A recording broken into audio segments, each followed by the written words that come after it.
سلام دوستان، امروز اومدیم با فعال کردن اینترنت 5G گوشی های سامسونگ. چند روز پیش، همون از نظر من هفته پیش بود که یک بروز رسانی جدیدی اومده بود به اونیلای 7 یا همون 7 که 5G میشد اینترنت، مثل اینترنت خودم اینجا 5G میشد. میخواستم بگم چگونه بریم داخل تنظیمات و اون رو به 5G تغییر بدیم. اول ما باید بروز رسانی های تمام گوشی ها رو انجام بدیم. تمام به اندروید 15 برسه گوشیمون و به اونیلای 7. خب وارد تنظیمات شدیم.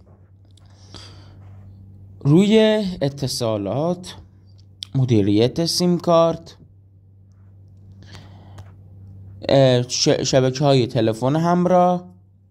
وقتی روی شبکه های تلفن همراه ورود کردیم، خب میزنیم روش نوشته حالت شبکه. اینجا حالت شبکه رو 3G داره، اینو داره و 5G، برگزیدش 5G. میزنیم رو 5G. اگه رو 3G بزنیم، خب اینترنتمون میاد رو 3G اگه اشتباه نکنم. الان که من قطع شد 3G اینجا جواب نمیده. رو 5G زدم میاد رو 5G.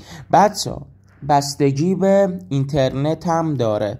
میبینی بعضی جاها 4G مثبت، همین 4G اینجا. بعضی موقع میبینی جا اینترنت بسیار قویه و روی 5G. الان من روی 4G یا هم الان من روی 5G. به اینترنت اون محل زندگیتون بستگی داره، به میزان نزدیک بودن به سیم مخابرات یا دور بودن به اون. هرچه دورتر باشی قدرت نت بیشتره. خدا نگهدار و لطفاً ساب و لایک فراموش نشه. خدا نگهدار.